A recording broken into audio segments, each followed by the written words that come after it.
Hey everyone, and welcome back to Joey's Retro Handhelds. I'm Joey, and today we're going to be looking at a list of handhelds to help you decide what you should buy in 2023. With how many handhelds there are out there, it can be confusing and daunting. Let's change that. To that end, this won't be a full list of every handheld out there, but more of a curated list of what the community as a whole is using and having good experiences with and support with. This also won't be the be-all end-all for you as a consumer, as we aren't going to go super in-depth on specs. It's more to help you narrow down choices, and then you'll have to still check out reviews and videos of your choices to make sure it's what you want. Lastly, I'll include links to each of the devices in this video in the description as well. I think we can split into categories here, so let's start with an easy one, vertical handhelds. As of right now, there's 4 different vertical handhelds that are safe to recommend. The Miyoo Mini Plus, Anbernic RG35XX, and the Anbernic RG353V and VS. All are pocketable, in my opinion. Frequently out of stock, the Miyoo Mini Plus retails for $67 US, the RG35XX is $56 US, and the RG353VS is $98 US. While the RG353V is $121 US. Quite the spread of prices, so let's talk about the main differences. All of these options run Linux, with the exception of the RG353V, which also runs Android. The V is also the only option with touchscreen. The RG353V and VS is also the biggest option, and the only one that has the analog sticks. Another big difference is that the RG35XX is the only model of the 4 that doesn't have Wi-Fi, meaning no retro achievements, for example. Rather than deep dive into specs, which honestly doesn't matter, it's going to confuse you, I think it's better to just talk about what consoles they can run up to and what's the cutoff. That's usually the question. Talking about the Miyoo Mini first, it basically taps out at PS1, since it can't do N64 or further. With a caveat, the RG35XX also caps out at PS1, however there is development right now for Dreamcast, N64, and PSP. My personal thoughts, you're going to have a bad time as a normal user trying to get those systems to work, so let's say cutoff of PS1 for both handhelds as of right now. The RG353V and VS both can go past PS1, doing some N64 and Dreamcast with a cutoff at PSP. Also, since the V has 1 more gig of RAM and a touchscreen, it can do Nintendo DS, and it does a little bit better with those systems that I mentioned before than the VS. I say that both can do some of these systems, as it's not perfect. It requires tweaks and some games still won't run well, and you'd want the Android side for all 3 to help with performance. So which of these should you buy? You're going to hear this a lot today, but it depends. Do you want the cheapest handheld to reliably play up to PS1 without Wi-Fi? The RG35XX is a perfect option. Need Wi-Fi? The Miyoo Mini Plus, if you can find it in stock. This puts the RG353V and VS in a weird spot, as now do you want to pay almost double the price for those options to play some N64, Dreamcast, or PSP? It'll be up to you. Since we're only talking about verticals right now, if you're asking me personally, the RG353V is the most powerful vertical handheld, but it may not be the best option compared to the other options, especially horizontal ones if you're open to that. I think the RG35XX would be the best option from a price to value perspective, but hopefully the chart helps you decide. Now let's talk about horizontal handhelds, and we're going to have to segment this list a little bit. The options in this space that we'll look at is the Steam Deck, Retroid Pocket 3 Plus, the Retroid Pocket Flip, Ayn Odin Lite, Ayn Odin Pro, Anbernic RG353M, and Anbernic RG405M. I think it's AYN instead of Ayn, but I'm just going to read it as Ayn. I think you guys know what I mean. Let's go into the first category, which I'm going to call Pocketable.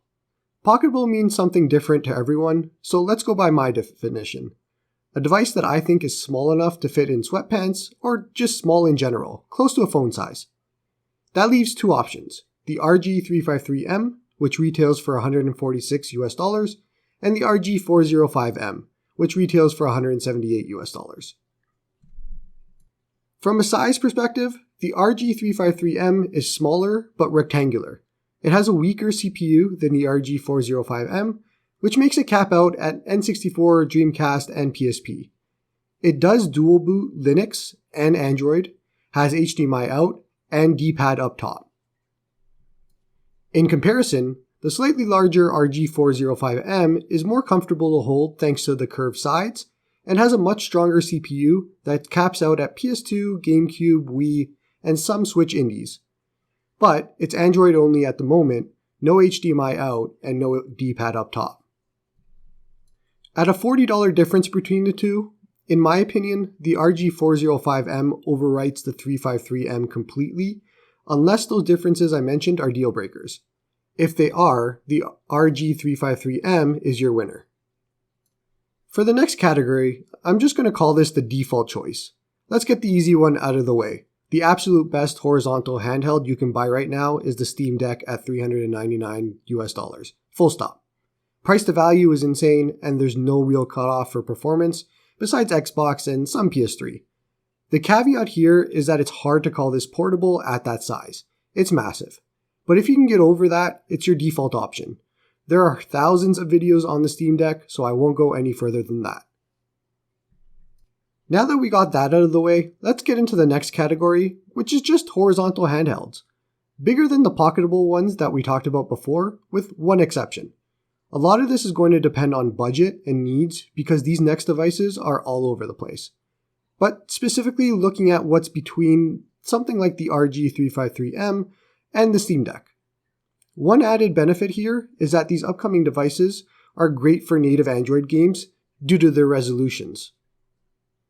If you've been keeping up, that leaves the Retroid Pocket 3 Plus at $149, Retroid Pocket Flip at $164, Ayn Odin Lite at $200, and Ayn Odin Pro at $287 US. There's one elephant and exception in the room, and the only one of these that is different in design, the Retroid Pocket Flip. It could theoretically fit into the Pocketable category, as it's about the same size as the others in that space. It has the same specs as the Retroid Pocket 3 Plus and the RG405M that we talked about before, so cutoff is PS2, GameCube, Wii, Switch indies, but it's also actively cooled and a clamshell. The clamshell part is the deal breaker. Do you want a clamshell device? If so, here's your de facto choice. Otherwise, let's talk about the others. The Retroid Pocket 3 Plus is an easy recommendation for almost anyone getting into this space. Price is perfect for its value and $30 less than the RG405M, which is using the same T618 chip. It has a higher resolution screen, it's bigger, and all that for less. You can't really go wrong with it, as long as you're okay with the cutoff we talked about before, as it's the same as the RG405M. So that leaves the Ayn Odin Lite and Pro. They're the biggest options here besides the Steam Deck, and similar in size to a Switch Lite. They're also the quote high-end options for Android handhelds and will run PS2, GameCube, Wii, Switch indies, etc. better than all of the other options that we've talked about today, besides the Steam Deck again. Not perfect, but better. So what's the difference between them for $87? Well, the Lite has Wi-Fi 6 and is better for Wii and GameCube with better battery, but it has worse performance for 3DS. The Pro does better PS2 and Switch, plus it can dual boot Windows if you really want to. For my money, the Lite is a better buy. Now you're probably asking, why the Retroid Pocket 3 Plus over the Odin Lite? The Odin Lite is significantly larger than the Retroid Pocket 3 Plus, so that part will be preference, while it's also more powerful as well. But here's the thing, for the systems that it's more powerful in, it still doesn't do them perfectly, so you're paying a premium to stay in the same cutoff range and not jumping a generation. Until we get perfect GameCube, Wii, PS2, etc., you'd be better off saving your money and staying with the Retroid Pocket 3 Plus right now. So let's recap. For vertical handhelds, the RG35XX is an easy recommendation. For pocketable horizontal handhelds, the RG405M is the choice there. For horizontal devices total, the Retroid Pocket 3 Plus is the recommendation. And the be-all end-all for everything is the Steam Deck. You honestly can't go wrong with any of the devices we talked about today, and everything depends on what specs and features are important to you, which hopefully this video has helped you. Of course, by the time this video releases, 10 more handhelds have probably released and may change this list. The plan is to revisit this video often to help keep something up to date for newcomers. Like I mentioned at the beginning, because I can hear you typing furiously away the comment, this is not going to be the be-all end-all for a video.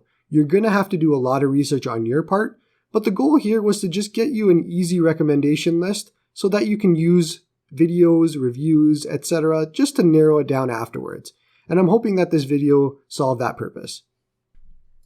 And that's it for this one. Hope you liked the video and hope you all have a good one.